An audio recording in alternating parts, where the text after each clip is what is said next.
Hi, this is The Modern SME, and our guest today is Aashish Batra. Aashish is a co-founder and CEO at myPAPERCLIP. myPAPERCLIP is a luxury stationery brand best known for its beautiful notebooks and diaries. Hi, Aashish, welcome to the show. Hi, thank you for having me and a wonderful introduction. Thank you. So, Ashish, very few businesses have been able to create a brand, forget a luxury brand, even a brand in this notebook segment. Stationery, otherwise, we guys generally go pick up whatever we find on the shelf, and that's it. Nobody in India could have thought of creating a luxury brand in stationery notebooks segment.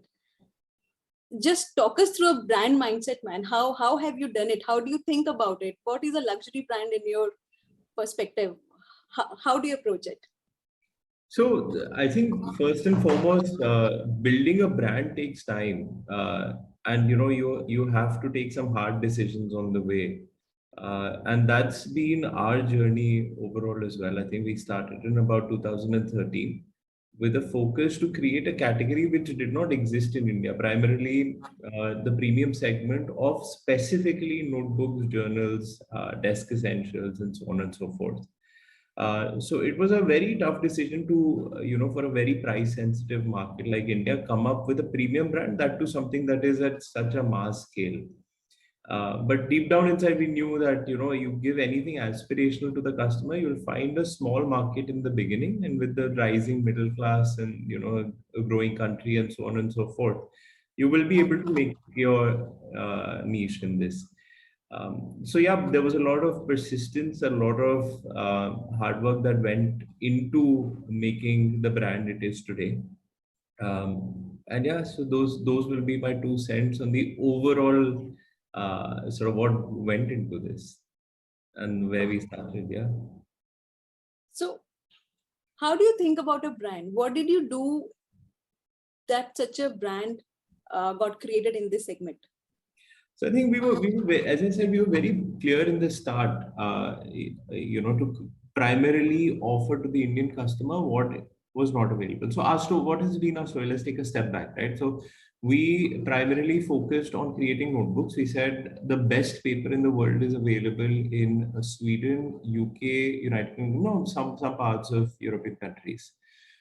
So we got the distributors together, we went to some mills, found out which was so the understanding was paper was the first step.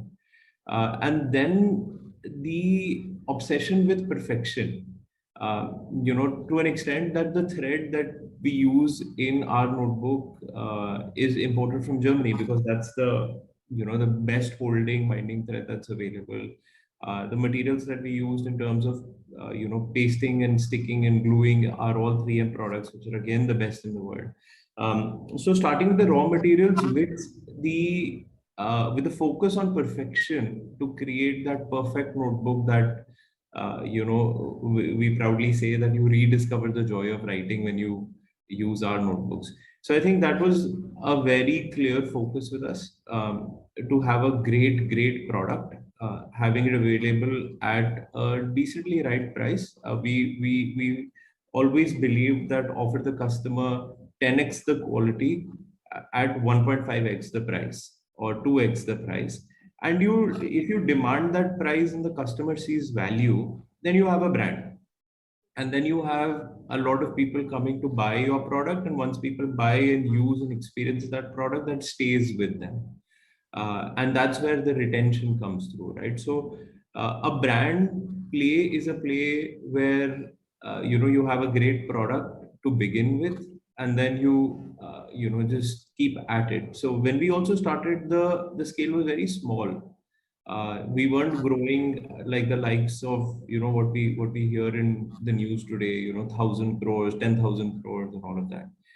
The focus was never that. The focus was to give the customer the right product, and create a category of premium luxury sort of products available in the country. Today, we are a mass premium brand. We are an aspirational brand.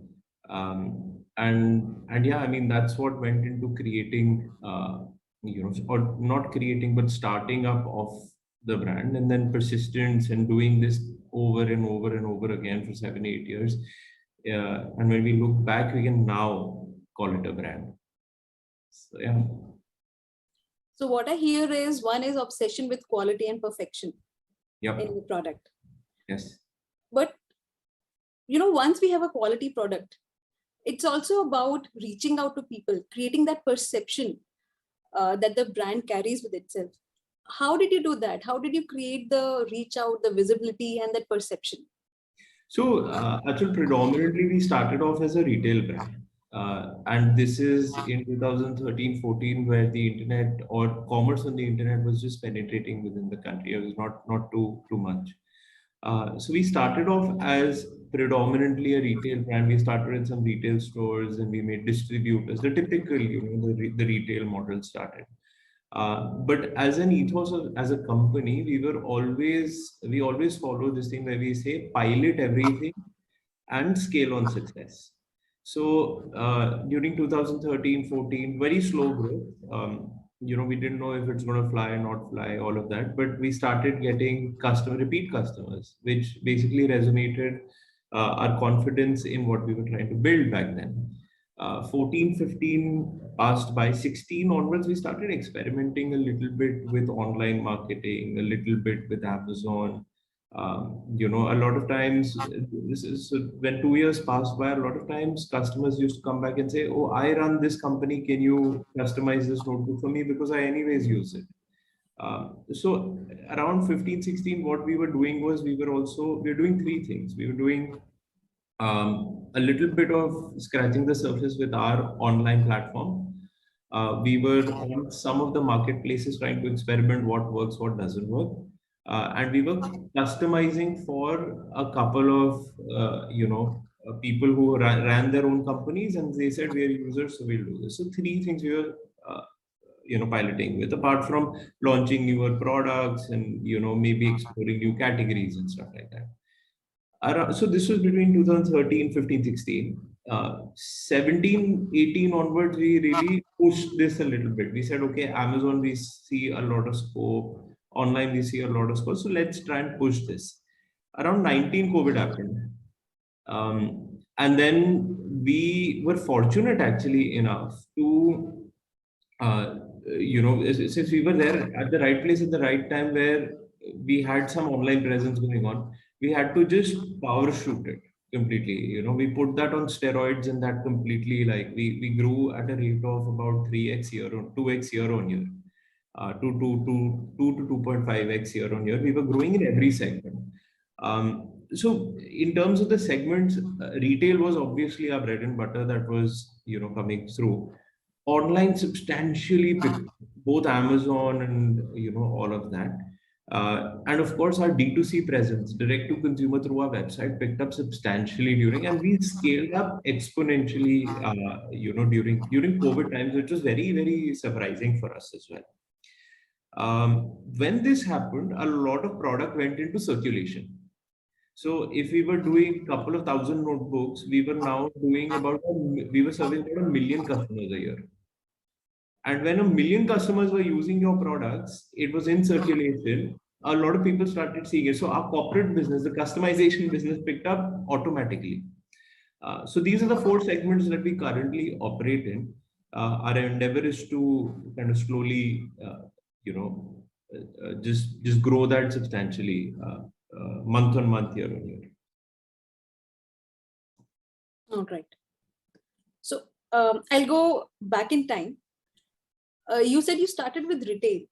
Yeah.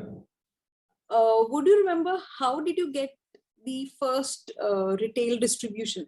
I'm assuming you started with distribution in bookstores like Home Bookshop and Crossword and all. Right. How did you begin with this? So interestingly, I joined the business about 2.5, 3 years back. It was started by my father as largely a hobby to create this as a brand that provides the best notebooks out there, and to resonate. Basically, he had this vision where he said that, okay, I'll make the best notebooks available in India and I will make sure that people buy it as well. Right. So we were running a printing press back in the day, and then that's how we digressed into this. The first retail store actually joined up by cold walking inside the store and saying, this is the brand. I think it is the best available in the market. And out of 10 stores that he walked in, they said sorry, and there's one store in Gurgaon that actually kept it. And from there it started, and that continues to keep our products, is our highest performing store as well today.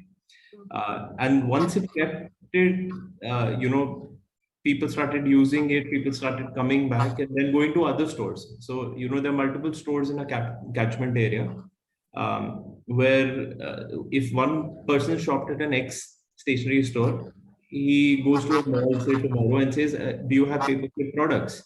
That's where organically it started growing. So the customers actually generated or created demand with other stationery stores. Some of them actually Googled us, reached out to us, and that's how it expanded. When we were at a situation of about 4 to 5 stores, that's when distributors started coming in. Today we have, if my number is correct, about 7 distributors covering about 18 states across the country. Um, and they have been there since the beginning. There's no distributor that's left us ever. So that's a proud moment for us, and that's how the stores kind of spiraled up. It was consumer generated demand, and then distributors came in because the brand was doing decently okay. So is the business predominantly B2B or B2C? So both. As I said, we operate in 4 segments. The retail segment, we operate in a direct tie-up with stores. Like, for example, Crosswords, home bookshops of the world, we work with them directly. Then there are distributors which support smaller stores. So that's B2B, and I mean, for our this thing is retail stores as well. D2C, direct to consumer, we are on our own website. Then we are on Amazon. Again, we follow a distributor model. And then with companies that we've probably done about 1,000 projects over the last couple of years. We worked with 1,000 companies to customize their listing.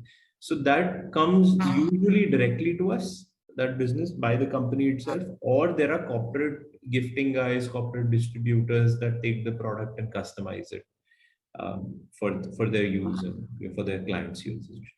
So it's both. All right.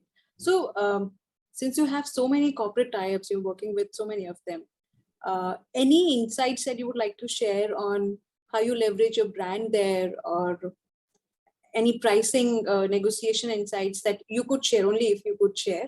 Sure. So how to draw contracts there? Yeah. So a couple of things. I think, we are a very generic product overall, right? We're doing notebooks and this thing. In terms of corporate customizations of corporate clients that we work with, they're divided into 3 buckets. Bucket number 1 is people who come to us and say, we really like your notebook. Why don't you put our logo on it and give the same model that is there? So imagine this to be like a McDonald's burger with someone else's logo along with the McDonald's logo on it. So that's a stock product running in the supply chain with, say if EY or Bain comes through and says that, okay, I want to give this to my employees, please put in my logo on your standard model. So that's number 1. Number 2 is when companies come to us and say, no, we want a deeper integration in terms of, we just don't want a logo, we want it to be designed specifically, right? So that's where our design team comes in and says, okay, this is the kind of brief that we've received. This is the kind of notebook that we can create jointly with you. Mind you, in the first model and the second model, our logo goes on every notebook that's dispatched out to us. So it's a collaborative approach. We do not undertake kind of white labeling, so to say. The third element is actually white labeling. And that third element is we're very, very, very selective in terms of who we white label for. So just to name 3 brands that we currently white label for are Royal Enfield, Napa Dori, and Indus People. Indus People happens to be my wife's company, so I can't say no. and the other two are fairly known, right? So with Royal Enfield and Napadori, these guys sell the notebooks further. And these are big brands that we wanted to be a part of and collaborate with. So that's where this kind of integration came in. So these are the three models. How we reach out to all of them is, for the first two models, we have zero people on our sales team. So physically zero people on our sales team. It's all inbound. Or we do outbound marketing, which is only on Facebook and Google. So if you're looking for it, if there is intent from your side to buy a notebook, then you'll see an ad from my side on Google. And if I want to create an impulse, then I will show you an ad on Facebook or Instagram that might lead you to reach out to me. So these are the two or three models, and this is how we kind of reach out. We're a very extremely lean team, so we don't spend too much on marketing and all of that. And once you have made the sale, in any brand, in any product, what is important is whether that guy comes back to buy more, to be associated with the brand in future. How do you ensure a brand recall for those people? So interesting question. I think the story about the sale, the experience, and overall is segment wise. So I said there are four segments: there's marketplace, D2C, corporate clients, um, and retail. Right? These four segments. There are completely different strategies in all four of them. So what would you like me to pick up and start with? So I can go into detail of each if you want. That would be great, actually. Let's pick up one by one. So retail is largely, we focus a lot on two things. So in all segments, we focus on two things. One, getting the customer, the first customer, and second is the how do you convert that into a repeat customer, right? So in retail, what we do is we make sure that the branding is on point, the product is on point, the product labeling is on point, the display is on point, all of that. And if you make that experience very wow, then the customer does not mind paying for that product. And that's what we want as a brand, right? You experience the product first, you will come back because of the quality, because there is nothing else available in the country which is as good, right? So that's in the retail front. We make sure that the labeling, what you see, the displays, physically what you see is on point. That's where you get the customer. And once you get the customer primarily comes back because of the quality. And usually people who are buying products in retail usually go back to retail to only buy it. We're trying in this to put a tech layer on our products in which we can get the information, the contact details of a customer by having QR codes and so on and so forth, so that we can push the right kind of content to them, and obviously support our retail stores by pushing them to the retail stores, because that's where they've bought. So we want to support the retail stores with offers that can be sent to their mobile phones and emails and so on and so on, that can be used on the retail front. So this is the retail side of the story. Then we have the online side of the story, which is the marketplace model and the D2C model. Here, the story is completely different. Here, we say that the story is content to commerce. So people, and largely millennials today, which are also our largest share of the market in terms of, for us, I mean, our target audience, is that they want to relate to a brand first. So they just don't want to go for the heck of buying something, right? Even if it looks good. Do you relate to it? Does the brand story relate to it? Is it eco-friendly? Or in this case, does it resonate with an aspirational product, right? So when I say content to commerce, we try to create very uh, pertinent content in which people can align with us, or we can align with them as a brand, right? They have to come to us. We have to tell them a story that, okay, this is an aspirational product. The kind of video ads that we put out is very on point with the millennial today, right? So we generate content, we generate interest that's then pushed out on social media and so on and so forth. And that generates interest from the brand, which we call the top funnel of conversion.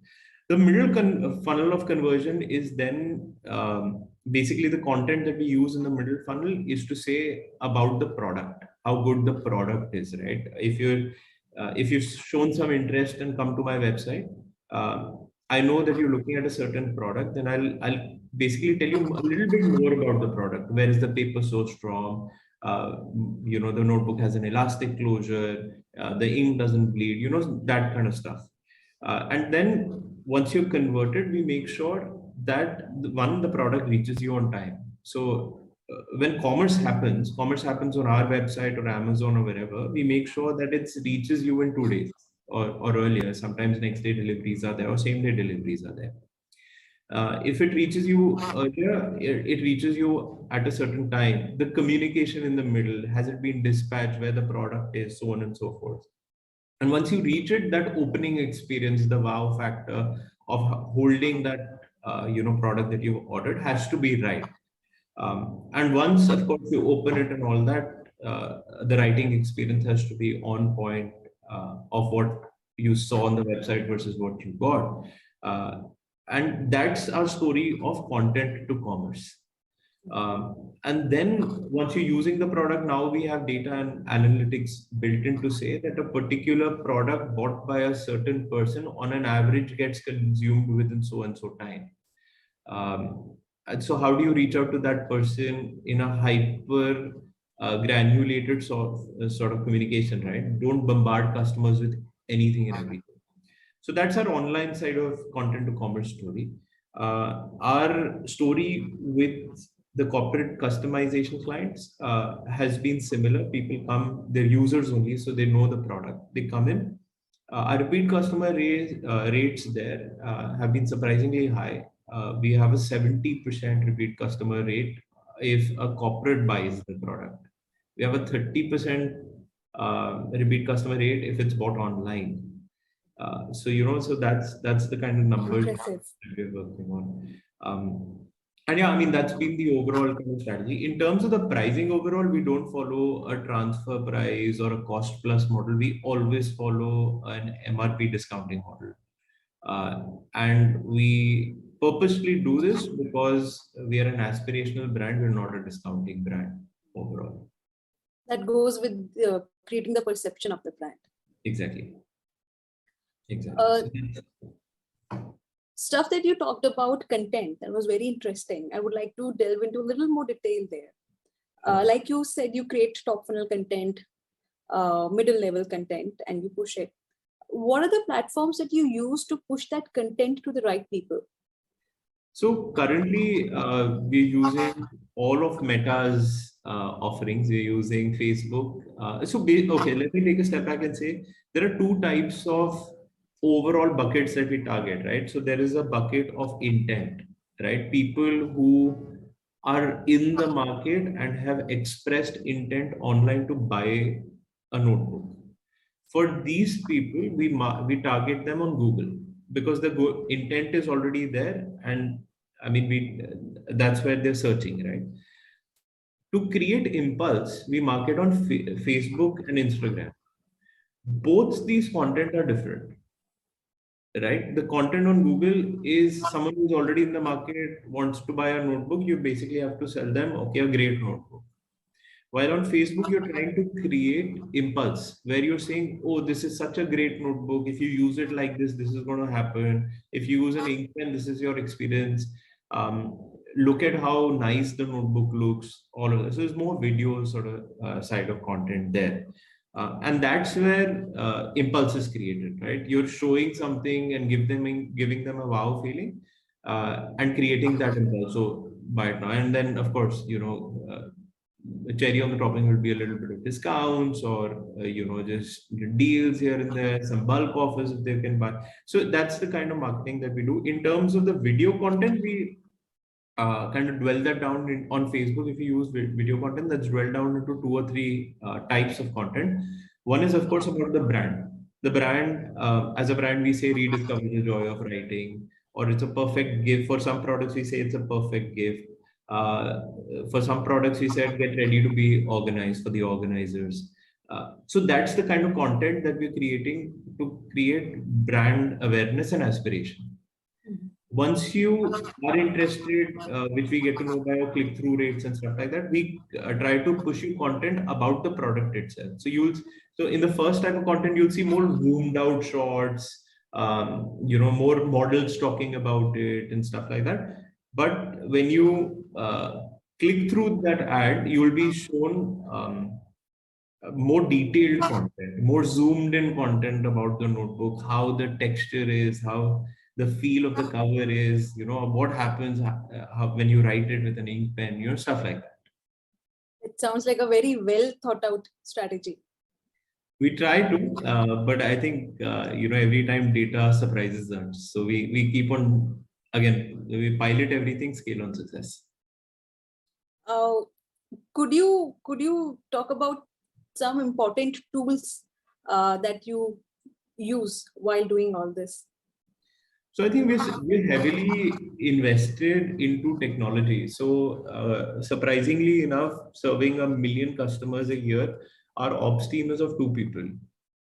And largely that's happened primarily because we are heavily reliant on SaaS platforms like Unicommerce, for example.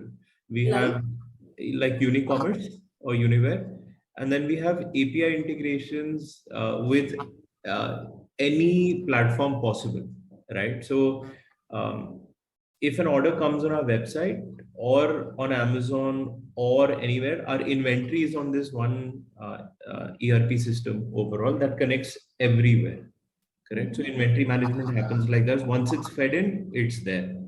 If I get an order from Amazon, it's going to get depleted from my central inventory. If I get an order from my distributor, it gets depleted from there. Once I get an order, I have API integrations with my courier partners. So in this case, Blue Dart, Smarter, all of these guys, I have an API integration wherein if I get about 300 orders a day, I select all 300 orders and say generate AWP numbers. It's generated automatically, invoices made automatically, everything's done automatically in that. And then all I have to do is just print and pack. So we are heavily reliant on technology at that front. On the marketing front, of course, it's a more manual effort, but we have content teams making content every now and then, and that's been pushed out to different people at different points in time. all right. Yeah. Great. All right. Okay, for logistics, you said that you have these third-party partners who take care of the logistics. Correct. Packaging and everything, packaging is primarily in-house, or this is also, because No, this must be specialized packaging. Yeah. not at all, actually. So all our manufacturing is in-house. So we have all the equipment, people manufacturing the goods that we make. Packaging is pretty simple, a 5-ply box to encapsulate the orders. And then we have bulk packagings, which encapsulate 50 notebooks of a certain kind, 100 notebooks of a certain kind, all of that. That largely is distributor centric. For online orders, the same process. I mean, there's no special packaging as such. But we do have people who can make sense of 300 units or 300 SKUs and then compress that into and I mean, our labeling, barcoding systems, all of that has been on point to be supported by very few people. All right. And I'm assuming that you would have invested in ERP heavily so that you could work with such a lean team. So not heavily, because today the tools that are available in the market allow us to use it on a SaaS model. And when we use it on a SaaS model, it's largely tied up with our demand. The number of invoices we generate is the amount we pay. So as this very small one-time setup cost, and then it's a fairly SaaS-based model. And we're fortunate enough that these tools have actually come up in the last 10 years. And these tools have made life easier and financially very sound for startups like ours to be able to rely confidently on these things, and which is not very expensive. So, that's Would you like to share which ERP system you're using? It's Unicommerce, Uniware. Oh, okay. Unicommerce. Okay. Yeah. Um, I guess I have asked my questions. Okay. Anything else you would like to share about branding that I have not discussed per se? Not really. I think it's when we started, surprisingly, we didn't even have a designer on board. We were basically sketching it out ourselves on a piece of paper and giving it to a guy who knew how to use Photoshop. Oh, And the pictures were like, all this was happening and continues to happen like that, in fact. But what we've cracked is we've seen that try to be as constant as possible with your fonts. Try to be as constant as possible with the placing on, type of messaging that you use. So if you look at our packaging, you'll find most of the stuff on the boxes on the top left and on all the packing slips in the center. I've seen. Right. So it's all about consistency. How you do everything consistently again and again and again and again, that's what creates a brand at the end of it. Look at Apple's packaging, for example, right? Apple uses one type of packaging in most of its product, right? You see a massive picture of the product on the box and some details at the back, and then the overall experience of opening it and stuff like that. So it's very constant. You can't change this on a daily basis. For the last 8 years, we've had one logo, and that's not changed. So it's all about consistency overall, and it's all about how do you make it idiot proof. I think that's the most important thing with branding. How do you communicate the point with the least amount of data, but yet be sure that you've communicated the point, right? So for our products, you need the size, color, a couple of other things. And yeah, I mean, that's what at the end of the day will help you create and these are all elements of branding. Branding is a very large term to be used like that. It has certain elements, and if you take care of those elements consistently and keep on doing that again and again, that's what creates a brand. And we've been fortunate now. It's been a learning experience for us also. I mean, I don't come from a design background. My father does not come from a design background. My wife comes from a design background, but that only happened about 4 years, 5 years back. So, it's just sticking to the basics, pretty much. My last question to you, Ashish. Yeah. You have been in this business for a few years now. Yeah. Is there something that really surprises you about the work or the industry in general? No, not really. I think being ahead of the curve is important. And how do we try to be ahead of the curve is to, again, I'll say that for the third time, pilot everything and scale on success. So today, for example, we're trying to add multiple categories of products. Who would have thought we've launched a metal-based collection, and that's launching next month. Last month we launched something that we're calling as myPAPERCLIP objects. So you can buy a card holder, a wallet. You're launching a laptop sleeve, pen holder, stuff like that. So we're piloting everything and seeing whatever resonates with the customer most. This thing. But what surprises overall is the level at which, if you do well, how can you be copied? And we've seen knockoffs of our products left, right, and center to an extent. Without taking names, there's a brand which is very, very, very close to our name. The website is very close to our website URL. The packaging is copy and pasted. And yeah, I mean, that happens on a daily basis. So, but you can't help yourself but look at it, but also be mature enough to not spend your time fighting it. That surprises me, but I think that's a part of every business as well, every product based business that's around. I guess it's also a moment to be proud of, that there are businesses who think you are so good that they're trying to copy you at the same time. Well, that's one way to look at it. Yes. So yeah, But it is a real business problem, it is, fighting copies. especially in India and all of that. It's been, but it's a good thing, as you rightly said. I think we as a team take it with a pinch of salt, and we take it in a happy tone. And every day we come across something or the other like that. So much so that people actually come to us and say, "We've taken inspiration from your brand," and they come back and actually say that on your face that we've taken inspiration from the brand. So, and I'm a kind of person who likes to believe that it's not like we're doing rocket science, right? A notebook is a notebook at the end of the day, right? So you'll anyway, invariably come across designs, or if I launch a new product tomorrow, invariably I'll come across a design which is going to be close to what I'm launching. Because there is so much creativity in the world that someone somewhere would have thought about it. Mm. I'm probably executing it. Someone's only designed. So stuff like that. Yeah. Yeah. Like they say, ideas are dime a dozen. Yeah. True. Great. Ashish, this was a very insightful conversation. Thank you so much for being here and Thank you for sharing having your me. lessons. Thank you so Thank, much. thank you for having me. Yeah. See you.